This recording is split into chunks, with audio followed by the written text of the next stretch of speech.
This is the Global Stock Portfolio team presenting Global Stock Portfolios for you.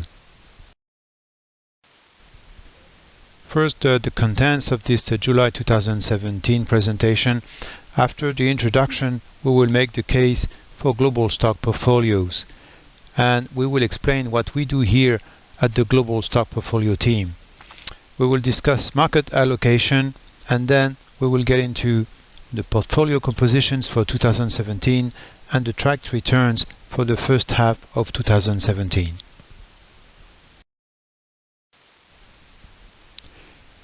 So as an introduction, if you're looking for international diversification for your stock portfolio, we do have the answer. If you are in America, you should be looking at the rest of the world. If you are in Europe, then you should diversify into the American market and into other European markets, or eventually Asia. And if you are an expatriate, you always have this question, where should I invest? And you should invest in the global market. If we want to make the case for global stock portfolios, as Aristotle said, the whole is greater than the sum of its parts. And what it means that diversification provides better returns in the medium term. And when we talk about diversification here, we talk geographical diversification. But only a handful of stocks are known to individual investors in each foreign stock market. A systematic database selection process allows for an in-depth search in all major and minor stock markets around the world. So this is what we do. In 13 major global stock markets, we select 13 portfolios of high-quality listed public companies that are priced for attractive medium-term returns. We exclude large companies and focus on low PE. We are process-driven investors. Data are collected from public sources and portfolio selections are made on an annual basis at the beginning of each year. We buy these stocks on the first trading session of the year and keep them for a year. No other transaction happens during the year. We are confident that we can beat the market 80% of the time. In this graph, it shows how the portfolio the French portfolio behaved in 2017 versus the reference index for France. While in the beginning of the year the portfolio was lagging behind, it became positive after the months of May and more obviously after July, and we kept this advance through the rest of the year to beat the index by between 5 and 10 points. Currently we have selections for the following markets: the USA, the UK, Japan, China, Germany, France, Belgium and Netherlands, Canada, Switzerland, Italy, Spain, Turkey, Israel. We track these portfolios over the year and we compare them to their benchmark in the local currency. We calculate returns in the local currency and in US dollars or in euros on a regular basis. Here we have the return for the French portfolio in the year 2016. In euros, the CACQ 40 return was 7.96, but in US dollars was only 4.63% because of the currency movement in between the beginning and the end of the year. The portfolio was beating the index because the portfolio return was 15.88% in euros and 12.31% in US dollars. Let's talk about market allocation. Here we don't make a distinction between emerging markets, mature markets and other markets. All stock markets are to be considered. Economies and financial markets are becoming increasingly integrated as corporations pursue global strategies. The world is heading towards a single market. An indicator of market overpricing is being developed. In the meantime, market diversification is key. Let's get into the portfolio compositions for 2017. Here on the left we have the portfolio for France with 9 stocks, and on the right hand side we have the portfolio for the USA with 16 stocks. Here on this next slide we have 4 different portfolios for Germany, Switzerland, Belgium and Netherlands together, and Canada. And here we have again 4 portfolios. The portfolio for the UK, for Italy, Spain and Japan. And we have the last 3 portfolios, the portfolio for Israel, Turkey and China. And I would like to make the comment that I don't know any of these companies. You know, it's the system, the selection process that gives this selection and this particular number of stocks that we consider that can beat the market in the medium term.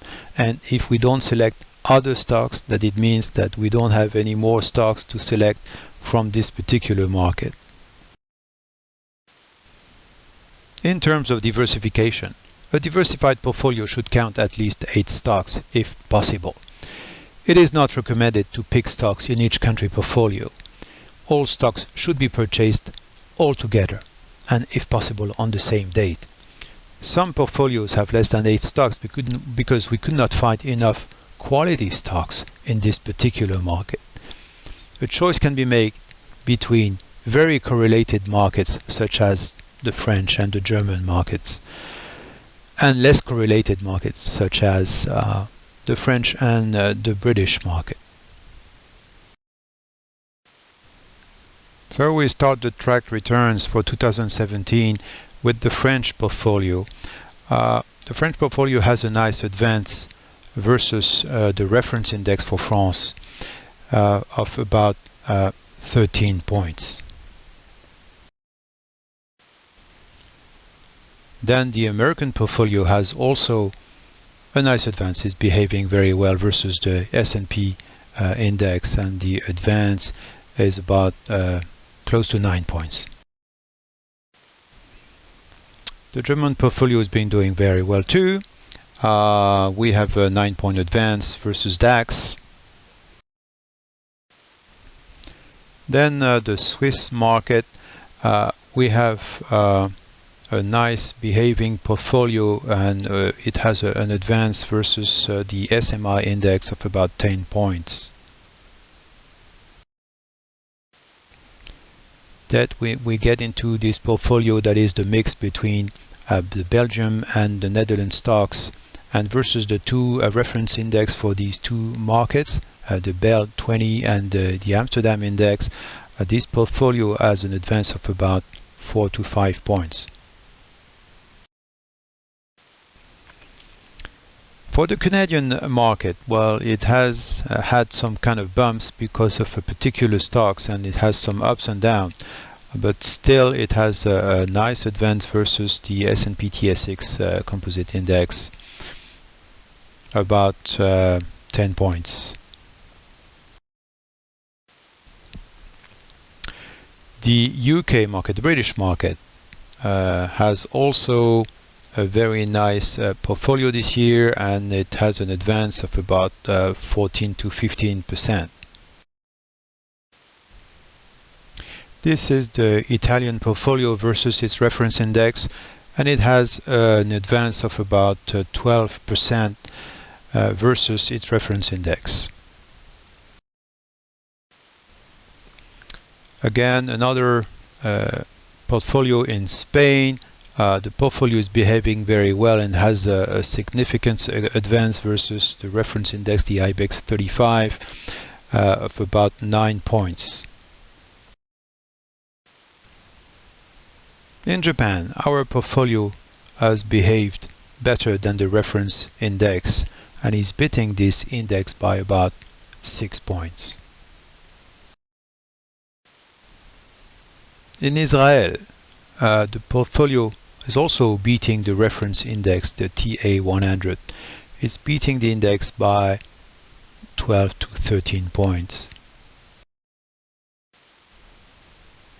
In Turkey, well, this is a particular market because the reference index, the BIST 100, has been doing very well for the first half of the year, and the portfolio was lagging behind and at some moments during the semester, but right now it is more or less on par with the reference index. For China, we've had some ups and downs, and the portfolio was lagging behind the index at some moments of this semester. Right now it has a small advance of about 3 to 4 points. We want to give information about the tracked returns. Returns are tracked on a monthly basis. Returns include dividends and splits, while indexes usually exclude dividends. Our portfolio beat their corresponding indexes most of the times. We are confident in the long term that portfolio can beat indexes 80% of the time, maybe 90%. Portfolios will beat indexes by 5 to 15% on average on an annual basis. So this was our results for the first half of the year. I hope it was of interest to you.